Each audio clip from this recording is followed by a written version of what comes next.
ಬೆಂಗಳೂರಿನಲ್ಲಿ ನಿರಂತರವಾಗಿ ಮಳೆ ಸುರಿತಾ ಇರುವಂತ ಹಿನ್ನೆಲೆಯಲ್ಲಿ ಸಾಕಷ್ಟು ಅವಾಂತರಗಳು ಸೃಷ್ಟಿ ಆಗ್ತಾ ಇತ್ತು. ನಿನ್ನೆ ಸ್ವಲ್ಪ ಮಟ್ಟಿಗೆ ಗ್ಯಾಪ್ ಕೊಟ್ಟಿತ್ತು ಮಳೆ, ಆದ್ರೆ ರಾತ್ರಿ ಆಗ್ತಿದ್ದ ಹಾಗೆ ಧಾರಾಕಾರವಾಗಿ ಮಳೆ ಸುರಿತು. ಧಾರಾಕಾರವಾಗಿ ಮಳೆ ಸುರಿಸಿದ ಹಾಗೆ ಕೋಗಿಲು ಕ್ರಾಸ್ ಕೂಡ ಅಷ್ಟೇ, ಆ ರಸ್ತೆ ಸಂಪೂರ್ಣವಾಗಿ ಜಲಾವೃತವಾಗಿತ್ತು. ಯಲಹಂಕ ಬಳಿ ಇರುವಂತಹ ಕೋಗಿಲು ಕ್ರಾಸ್ ಅದು ಸಪ್ತಗಿರಿ ಲೇಔಟ್ ಮನೆಗಳಿಗೆ ನುಗ್ಗಿರುವಂಥದ್ದು ನೀರು.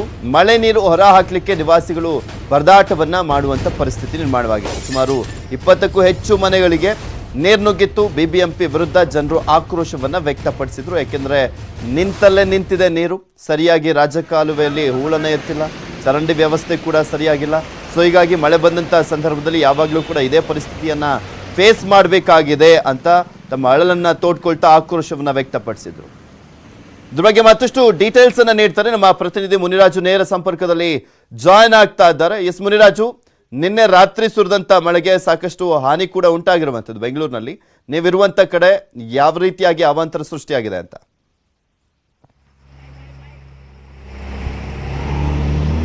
ಪೃಥ್ವಿ, ನಿನ್ನೆ ರಾತ್ರಿ ಏನು ಯಲಹಂಕ ಭಾಗದಲ್ಲಿ ವಿಪರೀತ ಮಳೆ ಆಗಿರುವಂತದ್ದು.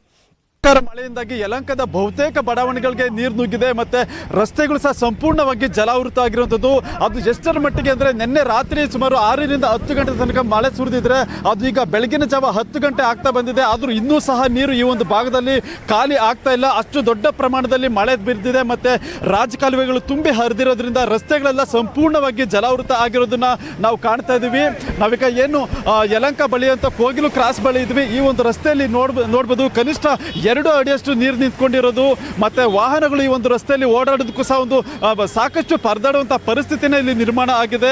ಅದರಲ್ಲೂ ಬೈಕ್ ಸವಾರರಂತೂ ಇಲ್ಲಿ ರಸ್ತೆಗೆ ಕಡಿಮೆ ನೀರಿದೆ ಅಂತೇಳಿ ರಸ್ತೆಗೆ ಬಂದ್ರೆ ಸಂಪೂರ್ಣವಾಗಿ ಬೈಕ್ ಮುಳುಗಡೆ ಆಗುತ್ತೆ. ಅಷ್ಟು ದೊಡ್ಡ ಮಟ್ಟದಲ್ಲಿ ಇಲ್ಲಿ ನೀರು ತುಂಬಿಕೊಂಡಿದೆ. ಮತ್ತೆ ಈಗಾಗಲೇ ಕೆಲವು ಬೈಕ್ ಸವಾರರು ಬೈಕ್ಗಳು ಕೆಟ್ಟು ಸಹ ಹೋಗಿರೋದನ್ನ ನಾವು ಕಾಣಬಹುದು. ಮತ್ತೆ ಕಾರುಗಳು ಬಂದು ಒಂದು ಸಾರಿ ಈ ಒಂದು ರಸ್ತೆಯಲ್ಲಿ ಕಾರ್ ನಿಲ್ತು ಅಂತಂದ್ರೆ ಮತ್ತೆ ಕಾರ್ ಸ್ಟಾರ್ಟ್ ಕೂಡ ಆಗೋದಿಲ್ಲ. ಅಷ್ಟು ದೊಡ್ಡ ಮಟ್ಟದಲ್ಲಿ ನೀರು ಈ ಒಂದು ರಸ್ತೆಯಲ್ಲಿ ಸ್ಟಾಕ್ ಆಗಿದೆ.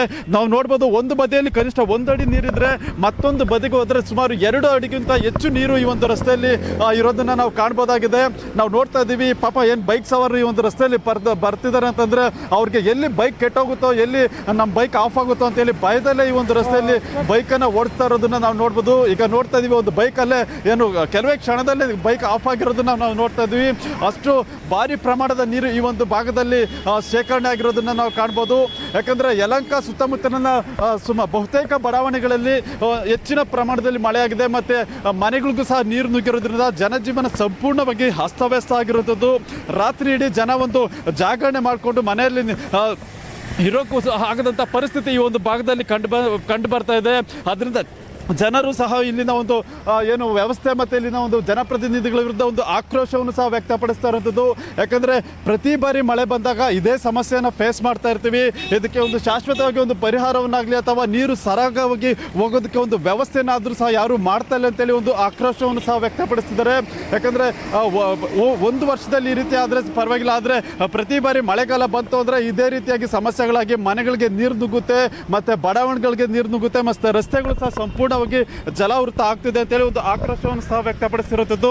ಈಗ ನಮ್ಮ ಜೊತೆ ಕೆಲವು ಸಾರ್ವಜನಿಕರು ಇದ್ದಾರೆ, ಅವ್ರನ್ನೂ ಸಹ ಮಾತಾಡಿಸ್ಬೋದು ಏನು ಸಮಸ್ಯೆ ಆಗ್ತಿದೆ ಅಂತೇಳಿ. ಸರ್, ಈಗ ನಿನ್ನೆ ಮಳೆಯಿಂದಾಗಿ ಈ ಒಂದು ಅವಾಂತರ ಸೃಷ್ಟಿಯಾಗಿರುವಂಥದ್ದು ಏನೆಲ್ಲ ಆಗಿದೆ ಇಲ್ಲಿ ಸರ್? ರಾಜಕಾಲುವೆಗೆಲ್ಲ ಮುಚ್ಚಾಕವ್ರೆ. ರಾಜಕಾಲುವೆ ಯಾವ ಇಲ್ಲಿ ನೀರು ಓದ್ತಲ್ಲ. ಆ ನೀರು ಹೋಗಿ ಬ್ಲಾಕ್ ಆಗ್ತದೆ ಫುಲ್ ನೀರು ಫುಲ್ಲು.